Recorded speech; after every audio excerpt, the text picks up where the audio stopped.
Halo Sobat Investor, kembali lagi berjumpa di program di editorial yang akan membahas tajuk utama pemberitaan yang tersaji di idexchannel.com dan IDEX Channel TV bersama saya Heri Kurniawan, Wakil Pemimpin Redaksi IDEX Channel TV. Sobat Investor, pemberitaan terkait konflik Amerika Serikat dan Venezuela menyusul penangkapan Presiden Venezuela Nicolas Maduro memang perlahan mulai mereda. Termasuk juga soal dugaan keterlibatan Menteri Dalam Negeri Venezuela Diosdado Cabello atas serangan tiba-tiba yang dilancarkan pada 3 Januari 2026 tersebut. Hal ini seiring betapa kencangnya update perkembangan terakhir atas segala manuver Amerika Serikat di kancah geopolitik global, termasuk rencana serangan terhadap Iran yang pada akhirnya resmi ditunda. Dan kini juga tentang semakin memanasnya isu perebutan kekuasaan antara AS dan Denmark terhadap kawasan Greenland.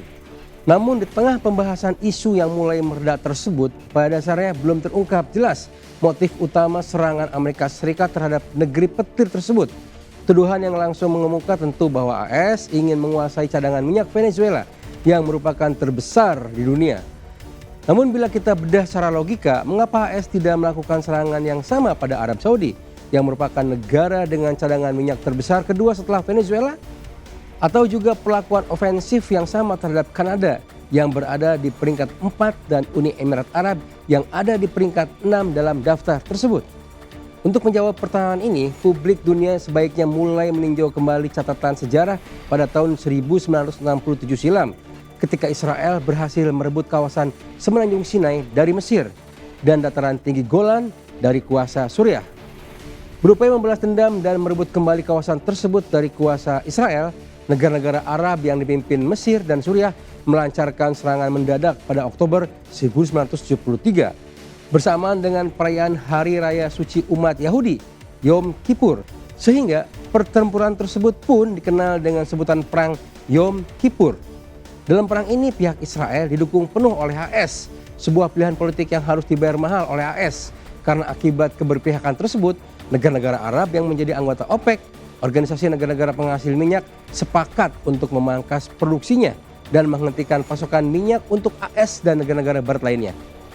Di lain pihak, dengan kehadiran AS di kubu Israel, maka Rusia juga memutuskan ikut terlibat dan berada di kubu koalisi negara Arab. Meski demikian, perang ini akhirnya berakhir remis alias tanpa pemenang. Hal ini dapat terjadi lantaran pihak AS pada akhirnya lebih mendorong opsi damai setelah melihat fakta bahwa Mesir telah berhasil menyeberangi terusan Suez dan pasukan Suriah juga sukses merangsek masuk ke wilayah utara dan mengancam posisi strategis Israel, sehingga jika perang terus berlangsung, dalam hitungan AS, Israel pada akhirnya juga tumbang. Tak hanya itu, pihak AS pun juga mulai kewalahan atas embargo minyak yang dilakukan oleh negara-negara Arab yang membuat harga minyak di kawasan Amerika dan Eropa melonjak hingga 4 kali lipat akibat pasokan yang semakin langka. Atas ajakan damai yang diserukan AS tersebut, maka disepakatilah perjanjian di antara pihak-pihak yang terlibat yang kelak juga lebih diperkuat lewat perjanjian Camp David pada 17 September 1978 yang ditandatangani oleh Presiden Mesir saat itu yaitu Anwar Sadat dan Perdana Menteri Israel Menachem Begin. Dalam perjanjian tersebut disepakati bahwa Israel wajib menarik pasukannya dari Semenanjung Sinai, serta AS yang bersedia memberikan bantuan militer tahunan secara signifikan kepada Mesir, sebagaimana juga telah mereka berikan kepada Israel. Dampak turunan dari perjanjian ini adalah dijalinnya pula kesepakatan antara AS dan Arab bahwa pihak AS memastikan keterlibatannya untuk senantiasa mendukung perdamaian di tanah Arab. Dan sebagai balasannya, pihak Arab bersedia untuk penjual minyak kepada siapapun dengan hanya menggunakan mata uang dolar AS. Sebuah kesepakatan yang kelak justru menjadi game changer bagi Amerika Serikat, di mana situasi yang semula merugikan namun seketika berbalik menjadi sangat menguntungkan bagi AS. Sebuah perjanjian yang selanjutnya lebih dikenal secara global sebagai perjanjian petrodolar. Lewat perjanjian tersebut, AS terbukti untung besar karena dengan dipergunakannya dolar AS sebagai mata uang yang dipersyaratkan dalam transaksi minyak, maka permintaan dolar AS secara global menjadi melonjak drastis. Sebaliknya, negara-negara penghasil minyak juga pada akhirnya mengalami surplus dolar AS. Sehingga pada praktiknya lebih terdorong untuk membelanjakan dolar AS yang mereka miliki ke berbagai pilihan investasi yang tersedia di domestik Amerika. Sebuah skema yang secara perlahan memperkuat posisi dolar Amerika Serikat sebagai mata uang yang paling dibutuhkan di dunia dan menjadi penopang kuat atas posisi Amerika Serikat sebagai negara adidaya di level internasional.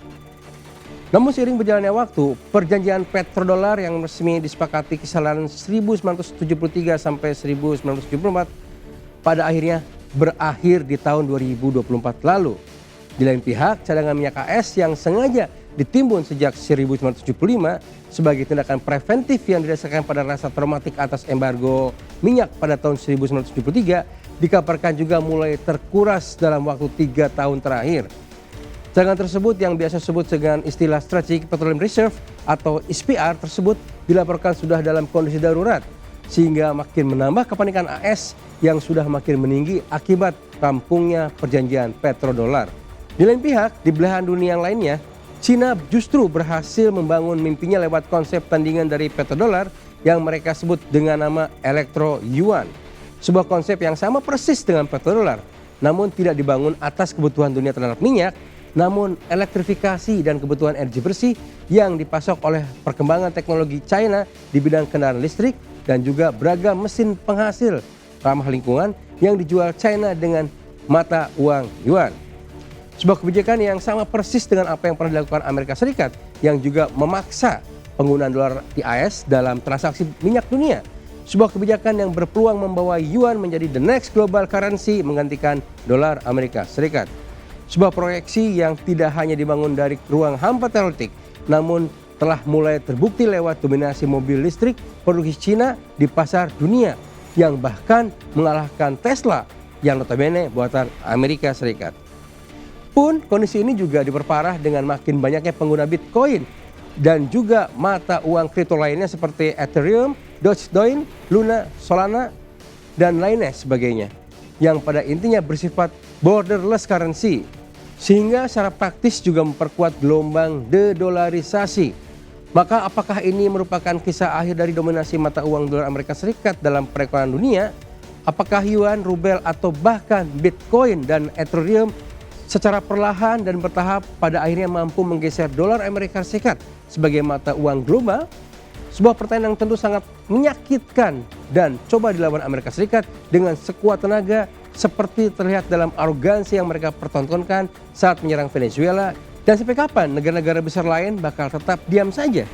Dan bagaimana dengan Indonesia? Demikian program di editorial edisi kali ini. Saya Heri Kurniawan pamit undur diri. Pantau terus berita ekonomi, bisnis, dan pasar modal hanya di IDEX Channel TV, idexchannel.com, dan media sosial IDEX Channel. Sampai jumpa. Jangan lupa selalu bahagia.